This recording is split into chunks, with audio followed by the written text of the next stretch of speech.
Could you state your name and rank? Your name and rank? Name and rank? Sergeant Daniel P. Stanley. Alright. Were you drafted into the military for the war, or did you sign up? I was volunteer for the draft. I had to foreman because I was a apprentice bricklayer in a steel mill. But I gave up to take my turn, get in and get out. 1954 to 1952, 1950. Why did you join? Why did you join? Opportunity to go to college was money from the VA when I get out. And I had an opportunity to go to college to play football. Went in, but they dropped football. 2 schools I was going to go to. I found I had no choice but to join the Army. I saw 4 guys in there standing on the corner. I said, you know, we ought to get in and do it. We done it. So they all joined up and we all left the same day. I said, we'll go to basic training together and probably be together the rest of our lives. One guy I never saw again. One guy I saw once, I think, and the 4th guy I was friendly for a greater part of our lives. Could you, where was your basic training? I was Basic training? Fort St. Oak anymore. Breckenridge, Kentucky. Could you describe it? What it was like? I thought the food was pretty good. I come from an area where it wasn't necessary getting everything I wanted to eat at night. So I thought the food was good. I loved the rigors of tench hut. I didn't have any trouble with that. I liked to force marches 20 miles, disguised as panic. And this point of reference is, if you go in the Army and you're too thin, you won't be by the end of basic training. They'll fatten you up. If you go in there and you're a little slightly overweight, you won't be when you get done. Because you eat what they give you 3 times a day, and you don't eat brownies like they do before your photo film. How did you get to Korea? Took a slow boat to China. Interesting is that it took about 10 days to get over there because we were on a troop ship, but there's a lot of dependents. They were going to Japan, and they're higher ranking officers. And so the boat flew over. Conversely, when we got there, we went to Camp Drake in Tokyo, landed in Yokohama. And in Tokyo, they reassigned you to whatever else you needed. And Pork Chop Hill just got banged up bad with the 7th Division. So reading the paper, it said, hope I don't get the 7th Division. I got the 7th Division. And we lost a good portion of our to the 7th Division. How long were you in Korea? Total time to service? Yeah. I was in October '52. I got wounded in October '53, July 6th and 7th, and 3rd to 7th of July. And then I got out because I got down to headquarters company, and I read where if you're going back to college, or if you're going to start college, and you had to do grades again in college, they let you out before your ETS, before your estimated time of Friday. So I said, yeah, I'm going. So I signed up, when I go through the line, the football coach was there. And he knew me, a little bit of me, you know what I mean? So I said, well, I got a pretty bad arm, was still in pretty bad shape at that time. Piece went in there and in there, they cut the whole thing. And pieces went in the hand and here, on the other side. He said, what position you play? I said, I'm a wide receiver. He said, it's not going to be detrimental to our advancement. But the freshman team, I played every game, every play. Offense, defense, kicks, returns, everything. Then I came back as a sophomore. He said, how'd you like to be an end instead of a tackle? At 180 pounds, so I weighed. So I said, how'd you like to die and go to heaven? So he said, we'll get along good. So he changed his offense a little bit. Throw a little in slant pass in the first game that I played in September of '54. I caught tied the record for most passes caught in the second half. So I played a lot of football. Wow. Nice. Wow. While in Korea, what was the weather like? It's comparable somewhat to the East Coast. It's cold in the winter, really cold. But he said, "Where are you from?" I said, "Buffalo, New York." He said, "You're gonna think you're in Florida, son."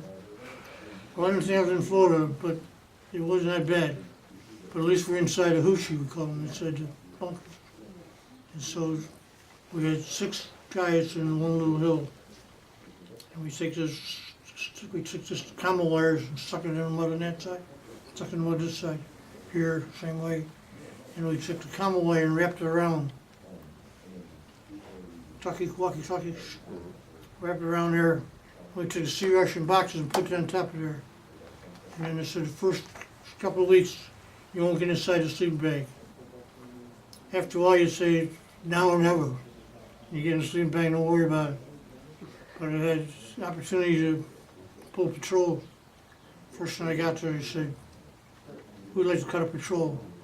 And I said to myself, I might as well do it sooner or later. I'm 19 years old, no one can get me.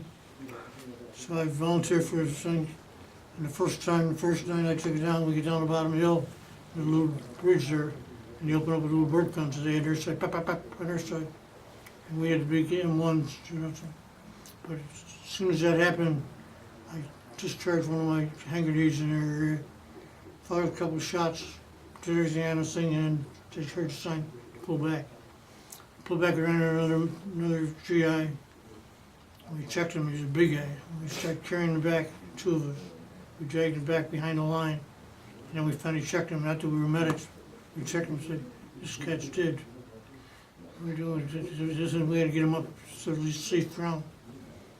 Next day they didn't invite us, they told us, "You don't get a Jeep going down to headquarters in the back. They're gonna interrogate you." So one guy who was been in the service for quite a while, he said, "There was like a company of men there." We had a squad of 9. Oh, there's a company. And there's a lot of guys, 40 guys coming around. But I was a new guy, I was working on the lease site, so I just sit there listening, I'm not gonna say all. Unless they ask specific questions, I would answer. But it's an opportunity that I didn't rush to go to. We had guard duty every night. We flipped coins to see who gets the duty. I'm always like Irish and lucky, I always got the first one or the last one, so. In between, I get some days off. And as far as LPs, we call them listening posts. Listening posts, we go down the bottom of the hill with a rope. You get down the bottom of the hill and you sit there, the 2 of us, don't talk, just listen to see what's going down the road. We're up top of a pork chop up here coming on the side. They were over here, old Baldy and back in there. And so inevitably we'd make contact with the enemy because they didn't want to contact us really. But we'd hear action from the guys going down the road on the highway and go in there. The guy said, "We better call back to headquarters." Our main responsibility was to notify the line company behind us that a large number of troops are coming. And we had like 9 and they probably had 9 on the other side. We could choose up in the game. But it was not an exciting duty. If they came up waving a white flag, remember it was almost the end of the war. If they were waving a white flag, we put them on the ground gently. Well, maybe not so gently. We put them on the ground and find out what the white flag meant. And they're but they were little guys. We all looked like monsters, like and they were so young looking. And near the apex of it, you see they had families right up there, the line company. And after a while, I get hit in the arm. I dragged back to get a guy who was dragged something to my squad. It was the other side. I got another guy in mind who helped me pull him back. We pulled the guy back from behind the bunker. My company commander, by chance alone, happened to be behind me, and the staff sergeant was back there. So he says, "Come downhill, go over there where the smoke screen is coming, and we got medical officers over there, will shoot you." So the guy tied a tourniquet on, saved my life probably. Got down the bottom of the hill, the medical officer tightened it off, loosened it up. said, go that way. And in the book, we say we went to a like MASH station, the movie. But it wasn't exactly MASH station. But they had a knife, cut off all my clothes, suits, shoes, the whole thing. Said, go that way. Put me back in a Jeep with two stretchers hanging out the back. We went down, halfway down the hill. The guy said, okay, now walk from there over that direction, and you'll be back in your own line. I went back over and started over that line, and a tank came down. And in basic training, they show you if you're in the middle of combat and the action's happening, you get down that highway, stay going that way, so you're going back sort of south rather than going north. Just, in essence, when we got to back there, the guy at the tank said, give me a head down, that means close the hatch, stick it underneath it. There's a hatch underneath the bottom, they let you up through the hatch. There was 3 guys from my squad in there, so I knew we were going the right direction. I went back to Norwegian Hospital. That's where they did the operation, took the shrapnel out, put me back on a train at Taegu, which is down halfway between Busan and 30 seconds from the water, Busan. On that train going back, the guy said, what's this over here? I said, I didn't get wounded in that part of my life. He says, you got a piece of shrapnel, you want to take it home and souvenir? I said, no, thank you. But he took me back to Tugan, and there they had an airport. Put me in an airplane, flew me back. Flew us back to Japan. And I said, it'd be nice if I stayed in Japan, but it wasn't to be. The guy said, as soon as you can do exercises, stay in shape, everybody in here's got a job to do. They found at the end of the Second World War that the guys were rehabilitated quicker if they gave them something to do than just sit around, do nothing. Guy next to me go, oh, I'm crying. I said, right now I get pain turned down my leg from Parkinson's I have. It was that bad, but not quite that bad. And the guy would say, oh, I'm here, sir, I'm going to the doctor, I want to talk to me. How you doing? I said, I'm a football player, I'm all right. He said, you gotta get home. About 4 months later, they loaded me on a plane, flew me back to Korea. Somebody had to finish the war. I got back there and I decided what I wanted to do to get in a headquarters company. And I started reading everything that came out. And I only had a high school education at that time. So I went back and started reading this thing I read where if you had 90 days or less to pull when you got back to the States to discharge early if you were going to school. So I got the paperwork all ready to go to school. And it worked out well for me because all of a sudden I got back to Japan, back to Seattle, Washington, back to New Jersey, Fort Dix, and had me Saturday morning. They said, we're not processing anybody out the rest of the day. We've had a full day already, thank you. So we had some kind words for them. I can see you're hurting for time. Wow. How did you communicate with home? With her. I didn't have a lot of trouble communicating with the woman. I had a little trouble communicating with the Korean soldiers. We didn't have much to do with them. Back in Japan, the Japanese were relatively friendly considering that just 5 years earlier, they had their people in the detention camps beating on their head, General Wainwright and the late all that. Where would you go for R&R? Back to Osaka. It's a good question. I had my oldest daughter in the room with me. It was nice. I went back to Osaka and went to the tavern that I was assigned before because there was a guy in my outfit that was in an hospital. So I had 7 days I could go where I wanted to go. And just one thing, we nobody had any money because we never got paid all the time we were there. And we had, they call them flying 50s. Anybody that's a sergeant or down gets $50 every 21 days. So he's fine for 21 days you're going. The officers got $100 and they get every 21 days. So at that time the yen was 360 to 10,000. So you could do well. You could take dinner for $3, take a taxi ride wherever you want to go, see stuff. I go to shows enjoyed myself. Had a good week. Got back. Sent me back, and I got assigned to this headquarter company full time, and I had good duty. And then when I got out, I went to register. I was registered to be a physical education and football coach. And I did that, and I got a job at the local district, which I had been familiar with. They had great teams, and the head coach had been the coach at the University of Buffalo. And needless to say, he gave me some great recommendations. And he also drew my father-in-law to be, and he gave him his recommendation. The coach said, oh yeah, he's a good one. So I got a graduate assistantship, got my master's degree from the University of Buffalo. Then I finally, after 10 years teaching in public school, coaching football, basketball, and track, working in summer programs, made $4,000, like a lot of money. GI Bill was 4% decreasing interest. If you understand that, you understand it was going good. So then I got down here, took a job at Rowan, which was Glassboro State College. And at Glassboro State College, I was a demonstration teacher. I had master teachers every day. People come in, and I talked to the students and tell them how I wanted to line up. So, and they were different than the public school because they knew a lot of them were faculty kids. So I I couldn't finish at the University of Buffalo. I was down here. So I enrolled at Temple University and got my doctorate degree from Temple University. And so I had my bachelor's in physical education, my master's in health, and my doctorate in recreation administration.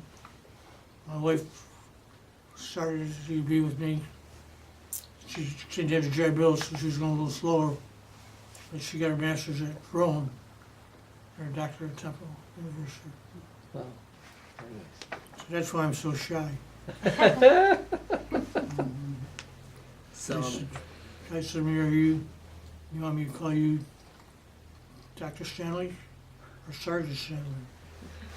I said, why don't you call me All-American? I was one. So I go for that. so would you do it again? Do what? Would you go back to Korea again? What rank was I? He said, would you go back to Korea again? To visit or to Would I do go it? back? What do you mean? It's like to visit. To visit? Okay, we can answer that, because they have, No. Korea has a exit program where they pay the American soldiers. We do it right here with in our posts here in New Jersey. And they pay for about half the plane fare, all the meals, and I think half the hotel room. So 2 years ago, my youngest daughter, she's the one who did all the work in this particular book, said, why don't we do that? I said, I don't know if I'm feeling that good, but we try it. So we sent away for it, and you pay $500 down.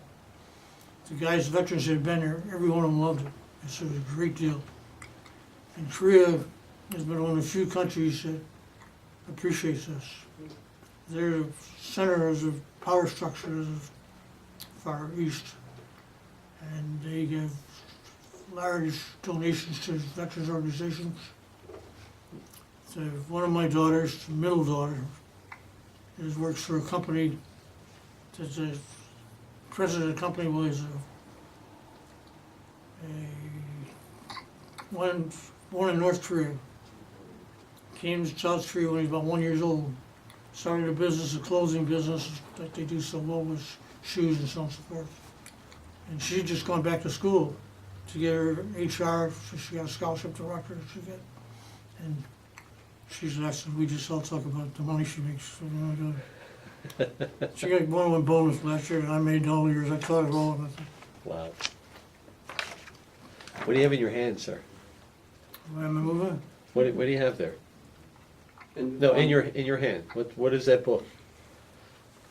This book was a combination of all the activities and pictures. My daughters, I have 3 daughters, and they're all photography people that know what they're doing. I never took any pictures in Korea, but there's thousands of them in there. And there's pictures of all of them as a time when we were down at Little Beach, Florida, when we first retired in '92. My wife, she was a dance teacher. This is us playing football, I gave her my shirt. This is me playing tennis. I'm skinny there too. Excellent. That's all the kids. I have a question. Some baby pictures too, huh? Oh, it's on Would you- Windows Store. Nice. Would you fight for your country again? I think everybody gets a chance. I don't really think it's for me to make decisions what's right and what's wrong with the war. I don't have the knowledge and the background to make the kinds of decisions. If given a choice to relive my life, I'd probably skip that component of it. Mhm. But as it works out, I'm glad I had that opportunity. And I was able to do some things because of it that we lived pretty good with 4 kids, a single house Sure. for a long time. I get maybe $400 for JV football, $200 for basketball, $150 for track. I'd work in the murals at night, just summer job. And I had it pretty easy, really. I don't know. Right. And the other thing that I'd be willing to say, and I've said a lot of times, is that the GIs were there originally in '50 when they overran the the United Nations Army and slowed them, struck down, chased her down to Busan, as we call it, 30 seconds from Busan perimeter. They had it worse than the guys they got later on. I mean, I got it both legs, but I'm not too sure. But I ended up playing at football, the University of Buffalo guy that I played high school ball with. I played ahead of him when I was a there, and I played ahead of him at the other end. And we both had pretty good speed. But he used to beat me when I came back. He didn't beat me when I was in high school. Mm. He was Irish too. So it's 281 pages. And we got my family. Sure. That's her.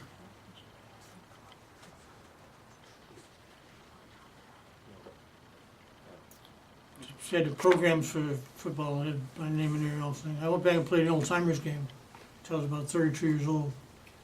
And I get back and we just said it was a good time.